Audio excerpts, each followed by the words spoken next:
the stakeholders of the transport industry, the Ministry of Energy, the Ministry of Transport, and I have the following to say. Over the past few weeks, many families, businesses, farmers, and transport operators have felt the pain of rising fuel prices. I fully understand the frustration and the burden this has placed on households and on the cost of living across the country. As President, I want to speak to you honestly and directly about why this is happening, what the government is doing, and why we must face this challenge together as one nation. The truth is this: Kenya is facing the effects of global fuel crisis caused by the ongoing conflict in the Middle East. This is not a crisis affecting Kenya alone. Countries across Africa, Europe, Asia, and the Americas are all struggling with rising fuel prices, fuel shortages, and disruptions in supply.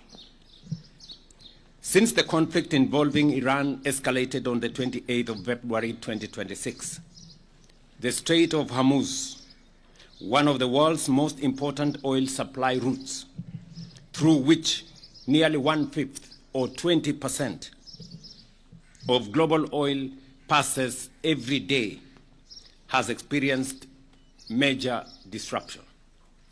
This has created one of the largest global oil supply shocks in modern history. Within just weeks, global fuel prices rose sharply, with increases and prices increasing by 54% for super petrol, 118% for diesel, and 126.4% for kerosene. These increases directly affect the landed cost of fuel imported into Kenya and ultimately impacted pump prices across the country. The World Bank now projects that global energy prices will rise by 24% in 2026 alone, while the International Energy Agency has warned that global market may remain undersupplied until late 2026 or beyond. Fellow citizens, this is not a Kenyan problem alone. Around the world, governments are introducing emergency measures to manage rising fuel costs, supply disruptions, and pressure on the cost of living. Some countries are now experiencing actual fuel shortages and rationing. Others have encouraged citizens to work from home in order to reduce fuel consumption, while some have reduced working days. Our priority as government has therefore been twofold. First, to ensure that Kenya continues receiving stable fuel supplies across the country. And secondly, to cushion Kenyans as much as possible from the full impact of this global crisis.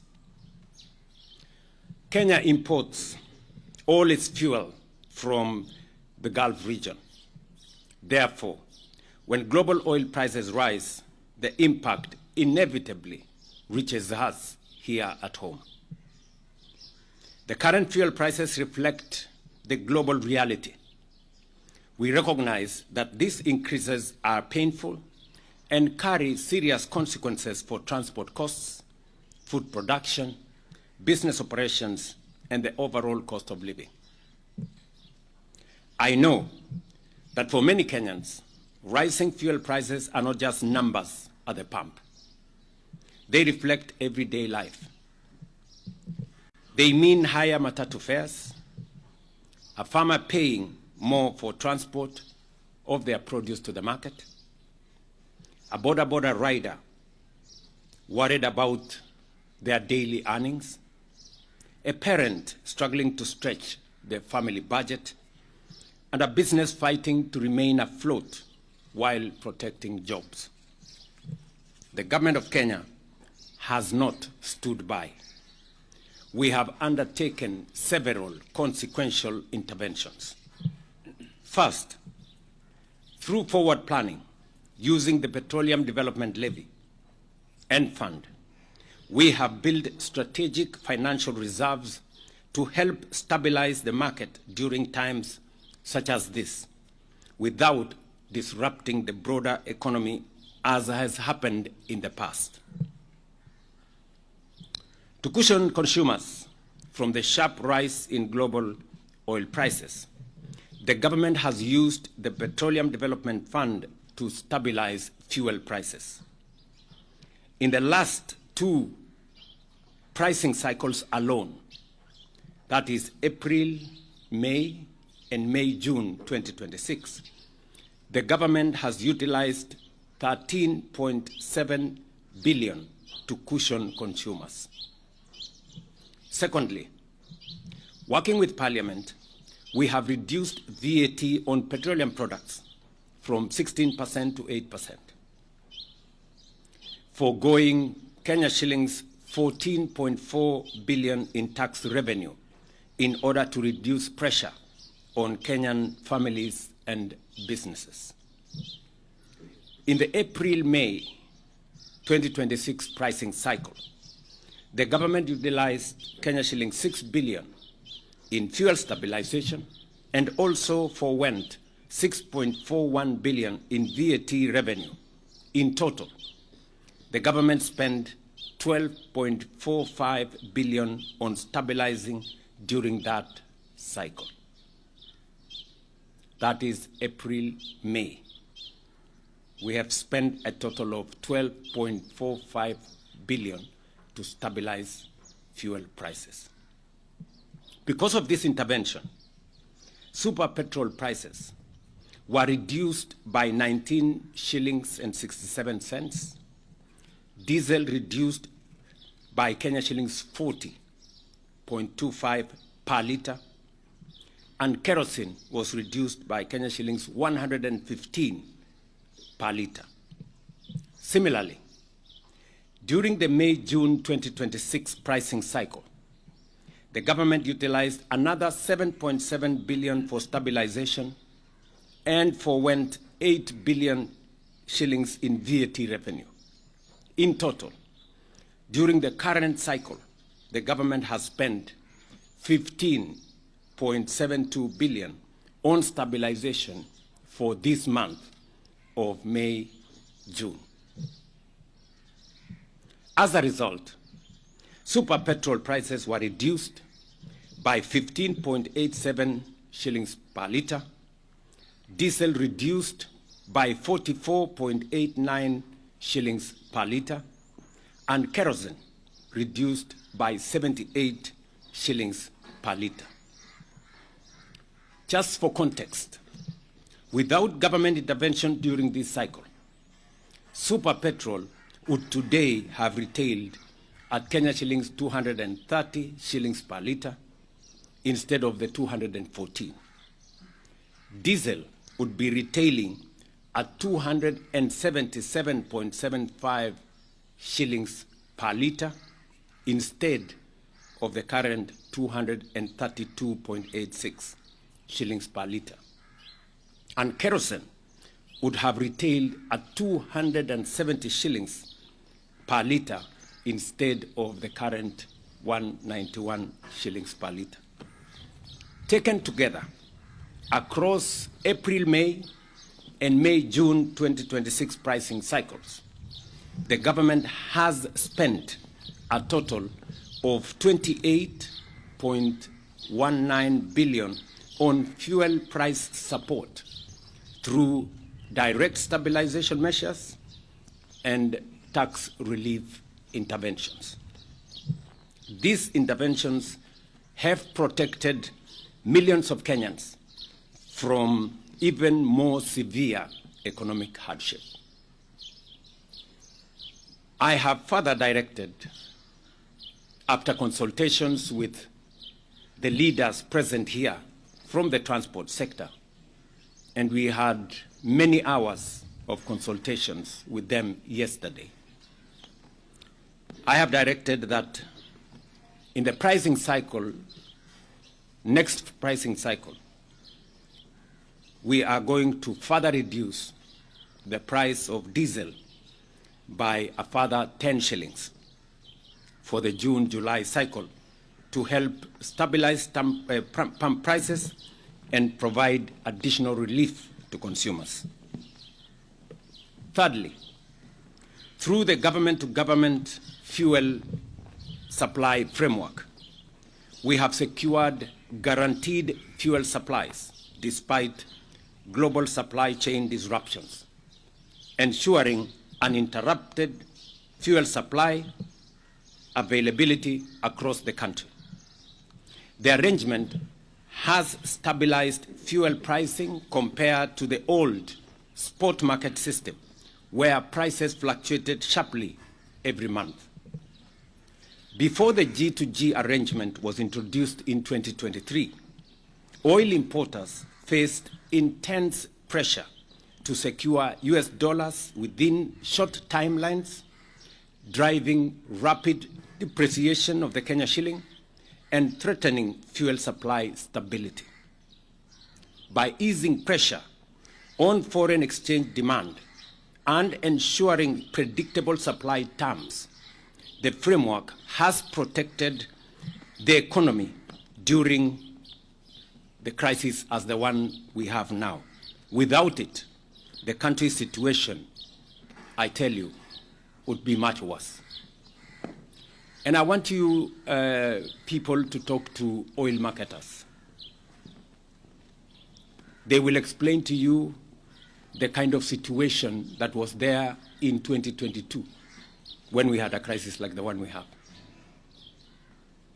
Without a guaranteed supply, without the framework we have built,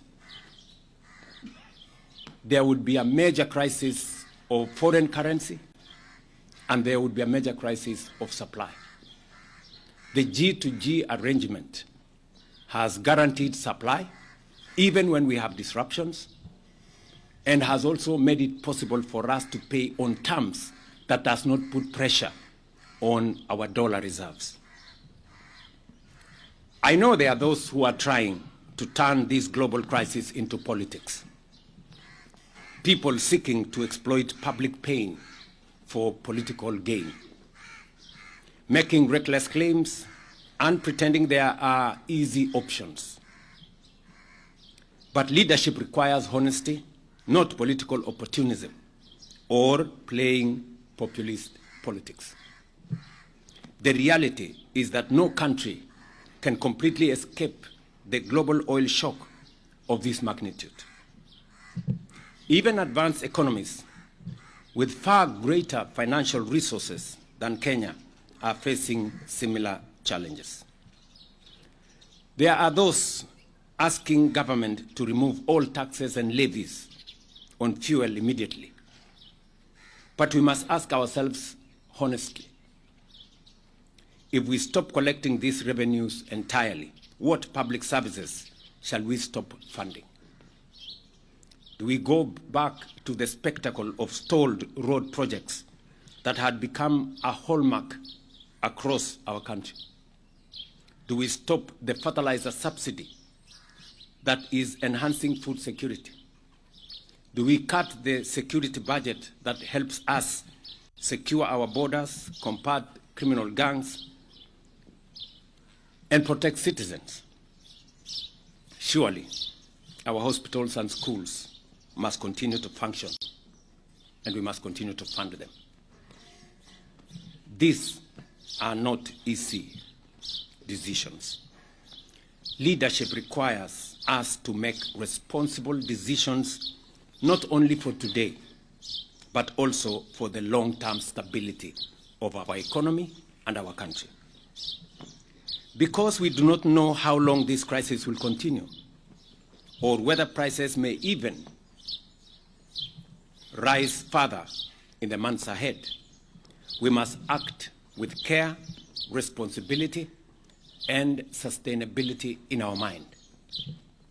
Fellow citizens, every nation facing this crisis is being forced to make sacrifices. Kenya, too, is making sacrifices, but they must be fair, responsible, and sustainable. Our responsibility as government is to solve today's problem without creating a bigger problem tomorrow. Our duty is to protect Kenyan families today while ensuring long-term stability of our economy. That is why government continues to review every possible measure to reduce pressure on citizens while safeguarding the economic stability of our country. We are engaging stakeholders across the transport sector, agriculture, industry, and business community to develop practical interventions aimed at reducing the impact on livelihoods and economic activity. This crisis is also a reminder that Kenya must never remain permanently vulnerable to external oil shocks and conflicts happening thousands of kilometers away from our borders. Therefore, the Government of Kenya, working together with our East African partner states and the private sector, is determined to bring into production our oil reserves and resources in Turkana and across the East African region, alongside the development of a regional refinery to reduce our vulnerability to disruptions beyond our control. And that is why I have, in the last 6 months, engaged my colleagues in the East African region to bring all our efforts together so that we can use the resources that we have in our region to industrialize our region, but also to build the necessary resilience by having our own refinery in this region. That is work in progress, and I will be briefing the country as we move along. Equally, we are accelerating investments in renewable energy, electric mobility, modern public transport, and energy security infrastructure so that future generations of Kenyans are less exposed to global fuel instability. We must embrace electric vehicles as a first step, and the government has already ordered 3,000 electric vehicles through the Ministry of Interior for use by our security and administration officials. I am also making a declaration that the first 100,000 electric vehicles to be imported into Kenya, whether for public service or private use, will be duty-free, even as we continue to work with private sector for investors in the electric vehicle manufacturing to establish production facilities in Kenya. This is not only about overcoming the current crisis, but also about building a more self-reliant, resilient, and economically secure Kenya for generations ahead. I, however, wish to assure the country that there is no fuel shortage in Kenya.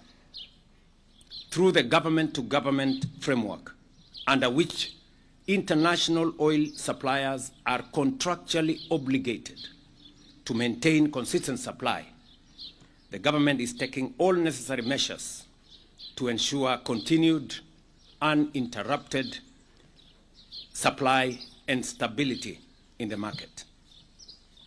Fellow citizens, this situation is not permanent. We have overcome many challenges before, including droughts, floods, terrorism, and the COVID-19 pandemic, including other global shocks. Each time, we prevailed because we stood together as one people. I therefore ask all Kenyans to remain calm, patient, and united. To every mother worried about tomorrow's food prices, every worker wondering how they will afford transport to work, every trader struggling to keep a small business alive, and every young person anxious about the future, I want you to know that the government of Kenya, your government, sees your struggle and stands with you. To our transport operators, drivers, and logistics workers, some of them represented by the leadership here, we hear your concerns. We respect the important role that you play in keeping our economy moving, and we will continue engaging you to find practical solutions. No Kenyan should feel abandoned at this point in time. And so, after extensive consultations with stakeholders across the transport sector, a number of critical concerns and proposals were raised regarding livelihoods, operations, and sustainability of the industry. Consequently, the government has agreed on the following measures. The Ministry of Transport will engage financial institutions and the banking sector to provide a platform for transport operators to address the financial challenges arising from the current crisis, including the possibility of temporary relief on lending terms within the sector. Many of the good people standing behind me have vehicles, transport vehicles on loan from some of the financial institutions. The government of Kenya, through the ministry, is going to engage those financial institutions so that we can seek some relief for our transport sector as we all face the crisis ahead of us. Number two, the Ministry of Transport will work together with Insurance Regulatory Authority to engage stakeholders and address concerns relating to insurance claims affecting public transport operators. There is a big issue about transport operators, despite having insurance covers for their vehicles and passengers, end up paying bills when accidents occur and insurance companies go scot-free. This is a concern we must address so that an insurance cover has to mean something when it is paid for by our transporters. I have further directed that an immediate review of both the Insurance Act and the Auctioneers Act be undertaken to conclude within the next 3 months in order to establish a more responsive and fair framework for players within the sector. The Ministry of Transport, through the National Transport and Safety Authority, will engage transport network companies and drivers operating under the digital taxi platforms with a view to immediately implementing regulations on a minimum taxi fare and resolving the long-running disputes affecting the ride-hailing sector. The people in that space sometimes work for 16 hours to be able to make ends meet. There is need for urgent regulations that have already been developed, and I have instructed the ministry to work with the stakeholders to make sure that those regulations are implemented so that we can streamline the whole digital taxi platform. Recognizing the important role of creativity and self-expression within our transport culture, I have also directed the NTSA to facilitate an enabling environment for matatu operators to continue utilizing artwork and graffiti on their vehicles in a manner that upholds safety and respect for other road users. The industry is telling me that they have been told they must remove all graffiti from their matatus. And I'm asking myself why. the government will continue engaging stakeholders across the transport sector to develop practical and sustainable solutions that protect livelihoods and support economic activity. I therefore ask all Kenyans to remain calm, patient, and united. Let us reject division, fear, and misinformation. While every citizen has a right to express their concerns, collectively, we must reject hooliganism and all forms of violence that lead to the loss of lives, property, disrupting livelihoods, and undermining our economy. Let us use fuel responsibly, support one another, and protect our economy during this period. We will continue keeping the nation informed and doing everything possible to protect Kenyan families, businesses, and jobs. We must confront this challenge in the same spirit of unity, resilience, and national resolve that has carried Kenya through difficult moments before. Ladies and gentlemen, I know together, united, we shall overcome. May God bless you, and may God bless the Republic of Kenya. Asanteni sana. Naamini taarifa hiyo niliyotoa kwa niaba ya serikali baada ya mazungumzo na hawa viongozi wa sekta yetu ya uchukuzi ama transport. Tumefanya mkutano jana jioni wa muda, na tumekubaliana ya kwamba mahali tulipo leo kama taifa ni sote sisi tuungane, tushirikiane na tufanye yale ambayo yatasaidia kuhakikisha kwamba biashara zetu zinaendelea, maisha ya Wakenya inazidi kuendelea mbele pasipo na matatizo yale yalipo, lakini kwa pamoja tukiungana tunaweza kukabiliana na matatizo haya. Nimewashukuru viongozi hawa kwa kushirikiana na serikali na kufanya kazi pamoja na sisi kutafuta suluhisho ya yale mambo ambayo yako katika wakati huu, hasa kwa sababu ya matatizo ya bei ya mafuta kupanda kwa sababu ya vita zilizoko sehemu zingine. Na nimewashukuru hawa viongozi kwa kujitolea na kuungana pamoja na sisi kutafuta haya interventions ambayo tumekubaliana pamoja na wao. I want to thank the leadership here of the transport sector for their patriotism and believe that when we meet together, we can always find solutions for the challenges that we face as a nation. And therefore, thank you very much to all you guys, to the ministers who are here, who have engaged on this matter. And as I have said, we will continue to inform the country as we take steps.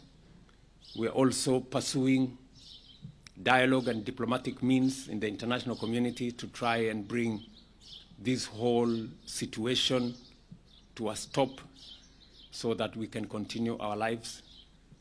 And we are hopeful that the days to come are going to be better than where we are today. So asanteni sana. Sijui kama ndugu zetu, somebody wants to say something? Thank you very much, Your Excellency. Ours is to say that I would like to first start by apologizing to the country for the time that we went on strike. Ours, we said the vehicles stay at home, but we realized goons infiltrated and some maybe political interests came in and people lost their vehicles People lost schools were vandalized and other institutions. That was not us, and that's why we saw it best to go for negotiations. And as a result of the negotiations, His Excellency has been kind enough to give us what we've cried for since independence, the review of the insurance. So I will not dwell to what the Excellency talked about. The auctioneers, everybody who has a vehicle knows what is happening to us. We've lost more than enough. People have died because of stress and pressure. Na yetu ni kushukuru kwa sababu we've moved a step in the best direction as an industry. Lastly, there were many things that we discussed. We've been given CS for transport so that we go and complete all the other pending issues. We've maybe he did not have enough time to talk about it, His Excellency, but the buses were being disturbed, and they have been waived from going to way bridges, okay, and many other things. So ours is to say that we go to work, and we hope that by the next cycle, we will get even better than the 10 shillings. So thank you very much, Your Excellency. Thank you, His Excellency, the President of the Republic of Kenya. As the transport sector, we are happy with what you've come up with, and we are going to support the government. The government belongs to us. We want to thank the governor of Nairobi, because we know that the county of Nairobi lost a lot of money, and we agreed with him that we have to work together to make sure that everything is going to work. So we want to thank the government. We want to thank the president. We know he has sorted out a lot of our issues, which has been pending for long.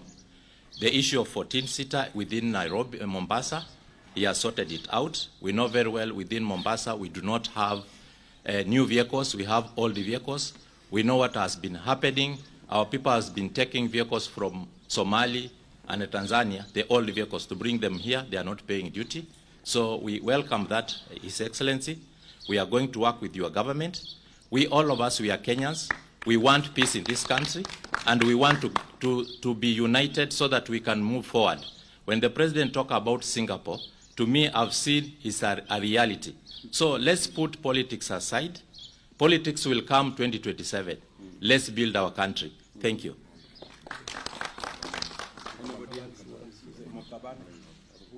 Okay, sorry. We want to say something. We've called off the strike. We had suspended the strike, but we've called it off. So we will not have strike next week. We are going to work. Thank you. Your Excellency, ours is to say thank you. My name is Edwin Mkabana, Chairman of Federation of Public Transport.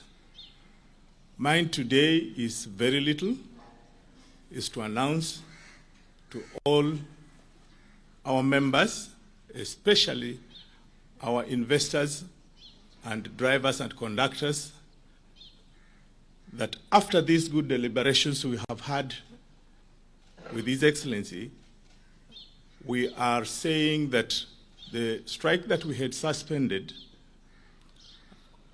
has been called off fully, and we are hoping that this will take immediate effect.